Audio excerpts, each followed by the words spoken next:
Y atención con este dato que surgió en las últimas horas. Los creadores de ChatGPT, escuchen esto, identificaron que hay 44 profesiones en riesgo por la inteligencia artificial. Y te lo dicen los propios creadores de ChatGPT. ¿Cuáles son esas 44 profesiones? Y sobre todo, a ver, cómo tiene que avanzar la legislación y cómo tiene que responder la humanidad, básicamente. Está con nosotros Alejo Rodríguez, que es especialista en esta temática. Le agradecemos muchísimo por el contacto. ¿Cómo estás, Alejo? Bienvenido. Hola, Alejo, ¿cómo estás? ¿Cómo están? Muchas gracias por la invitación. Un gusto recibirte. Bueno, CEO de la consultora Prosperity. Bueno, ¿cuáles son algunas de estas profesiones que, según ChatGPT y sus creadores, van a terminar desapareciendo? Pero sobre todo, digo, ¿cómo tenemos que enfrentar esto, no? Acá que en Argentina se habla mucho de la reforma laboral. Sí, interesante estudio el que sacaron hace muy poco, esto fue antes de ayer, entre, como vos decís, los creadores de ChatGPT, la empresa OpenAI y la Universidad de Pensilvania, con lo cual es un estudio metodológico muy completo. Lo que hicieron básicamente fue darles distintas tareas específicas de diferentes profesiones a la inteligencia artificial y a humanos especializados en esas tareas. A partir de eso, de esos resultados, se lo dieron a quienes evaluaban el resultado, la productividad, la calidad final de esa tarea, sin decirles de quién venía, quién la había completado, y de ahí sacaron un porcentaje de, bueno, quién es mejor en esta tarea porcentualmente, sea la inteligencia artificial o los humanos. Y de ahí este listado de 44 profesiones en riesgo, te diría, de las cuales sí, probablemente algunas de esas en el corto plazo puede ser que vayan a transformarse o a terminar desapareciendo, corto plazo, medio plazo y largo plazo, pero son, te diría, las profesiones en las cuales ya hoy la tecnología y la inteligencia artificial está generando un cambio, está generando un llamado de atención para quienes están involucrados en esas tareas. ¿Y cuáles dirías que son los rubros más afectados? Donde, por ejemplo, si vos te dedicas a eso, paso al horno. Ponele un poco de atención al tema o empezar a ver Totalmente, sí. cómo podés, ¿no? Reubicar tu labor, tu profesión.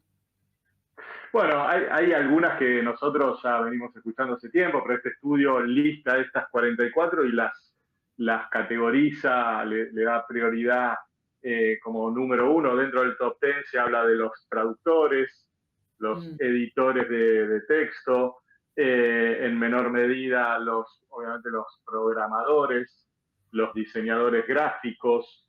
Es un estudio que viene de Estados Unidos, con lo cual se agregan algunas profesiones que para nuestro país no son tan relevantes. Habla también de los investigadores privados, por ejemplo. Es muy interesante. Está muy arriba encima. Sí, está muy arriba, pero bueno, para nosotros no es algo relevante. Pero bueno, sí es relevante, por ejemplo, hablar de aquellos que atienden. La traducción está hecha como empleados de mostrador, en realidad son aquellos colaboradores que trabajan en el frontline. El frontline es todo lo que es atención al cliente, sea presencial, pero bueno, ahí también hablamos de tecnología y de robótica, pero también a nivel de call center y customer service, quiero decir, centros de atención al cliente telefónico.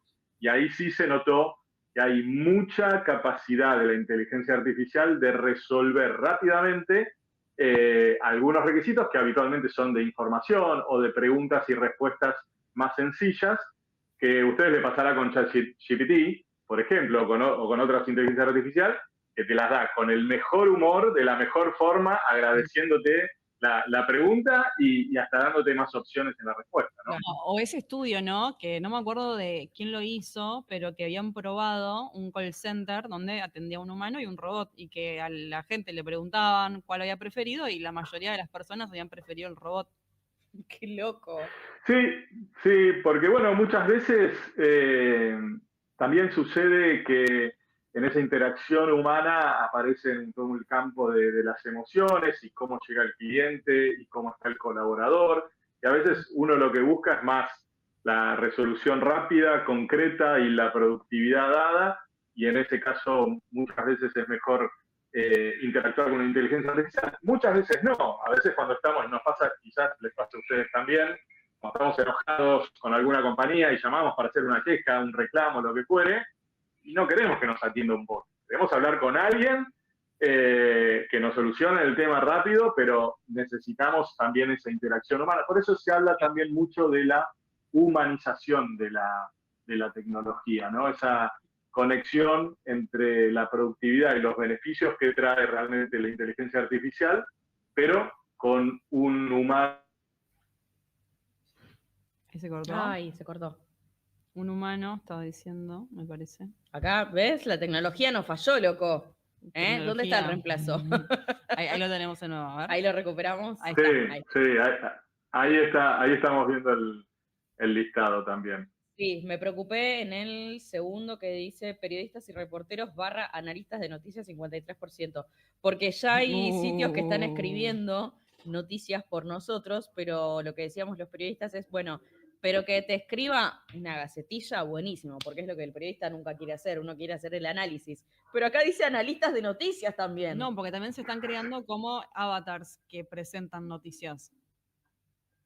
Sí, lo que hoy, bueno, más profundo. Y ustedes lo sabrán muy bien, ¿no? La velocidad, el ritmo con el que está desarrollándose toda esta tecnología es impresionante, no deja de sorprender, mismo no sorprende a quienes están en la cocina de la creación. Hay mismos dueños o, bueno, los CEOs, los propios CEOs de ChatGPT, de OpenAI y de otras, también se sorprenden a ver cómo la misma inteligencia artificial aprende de sus resultados y se desarrolla. Y el impacto está, en el mercado laboral está. Ahora la responsabilidad definitivamente cae en el individuo, en nosotros mismos, como, bueno, esto está pasando, ¿qué hago con esto? ¿Cómo me formo? ¿Cómo me capacito? Sea en mi misma profesión para mejorar y desempeñarme mejor desde mi misma profesión, o sea, ya visualizando que, bueno, en el corto o mediano plazo me es conveniente empezar a focalizarme en otras tareas o en otra profesión, ¿no? Y ahí te hago una pregunta, porque en algunos casos se habla de que lo que uno tiene que hacer es incorporar la inteligencia artificial o la tecnología a sus actividades para ser más efectivo, ¿no? Por ejemplo, tal vez una persona que trabaja en un mostrador va a ser 100% reemplazada probablemente por tecnología, pero tal vez una persona con un saber técnico específico sea difícilmente reemplazada, pero hay algunas tareas, por ejemplo, no sé, agendarte una reunión o cosas más operativas, que eso tiene que ir la persona ya, digamos, digitalizando o automatizando, mejor dicho. Es así como te digo yo, ¿cómo uno puede decir, che, bueno, esto va a desaparecer, pero, no sé, los abogados, hay una chance de que un porcentaje sobreviva porque tiene un saber muy técnico, tiene que ir a litigar, bla, bla, bla, pero todo el resto de las cosas las puede automatizar. ¿Y cómo se adaptarán los demás? Como ya pasó con la revolución industrial en su momento, etcétera, ¿no? Definitivamente. Y bueno, vos planteás el tema de los abogados. Imagínate la capacidad que tiene hoy de resumen, de recomendación, de análisis y comparación de jurisprudencia disponible en la web. Toda esa capacidad que hoy a los abogados les da la inteligencia artificial, que probablemente no tenían en el pasado. Entonces hablando de los abogados en particular, que tienen que leer cantidades muy extensas de textos en los expedientes y demás, yo creo que hoy es una necesidad clave que ya está sucediendo en esa profesión en particular, la utilización de la inteligencia artificial para el análisis, el desarrollo o el análisis de expedientes que estén teniendo. No creo que hoy los abogados no la estén utilizando, te lo pongo en esos términos. Sí, totalmente. A nivel legislación, ¿se debiera hacer algo? Digo, reitero, estamos hablando de una reforma laboral. ¿Debiera incluirse algo vinculado a la inteligencia artificial, en tu opinión? No sé de qué manera, pero... Claro, es una discusión que no solamente está en nuestro país, está obviamente alrededor del mundo y en los primeros países del mundo de qué hacer con esto. mismo, como te decía, esto avanza tan rápido y a un ritmo que sorprende, que las mismas compañías que están detrás de esta creación están planteando cómo generar ciertas regulaciones. Por ejemplo, el último lanzamiento que se hizo de Sora es un motor de generación de videos que fue muy conocido por estos últimos días, Sora 2. Ya se está hablando de, bueno, esto hay que ponerle cierta patente, utilización de marcas registradas que uno puede rápidamente utilizar desde su casa y hacer desde su casa el video que vos quieras, la imagen que vos quieras, con marcas que están registradas, que para utilizarlas a nivel público obviamente tiene todo un tema legal por detrás. Entonces, la legislación enfrenta una complejidad enorme. Primero, de terminar de entender el mundo que se viene, el mundo actual, pero el mundo que se viene con toda esta tecnología, y terminar de generar una legislación o ciertas reglas y regulaciones que se vayan adaptando a la medida que esto siga generando nuevas cosas. Ese último punto te diría que es el más difícil de todos. Bueno, bien, vamos a ver. Acá dejar un comentario que me hace acordar algo que vi el otro día por Robin Williams, porque dicen qué pasa con la gente muerta, y decían, por ejemplo, ay, lo perdí. La Nata, bueno, lo perdí. Pero la escuché justo a la hija de Robin Williams, el actor que falleció hace ya varios años, que le pedía por favor a los fanáticos de su papá que le dejen de mandar videos hechos con inteligencia artificial de su papá, porque no, ya está. O sea, ella decía, mi papá no existe más, y me mandan situaciones de mi papá en eventuales situaciones que nunca existieron y no van a existir.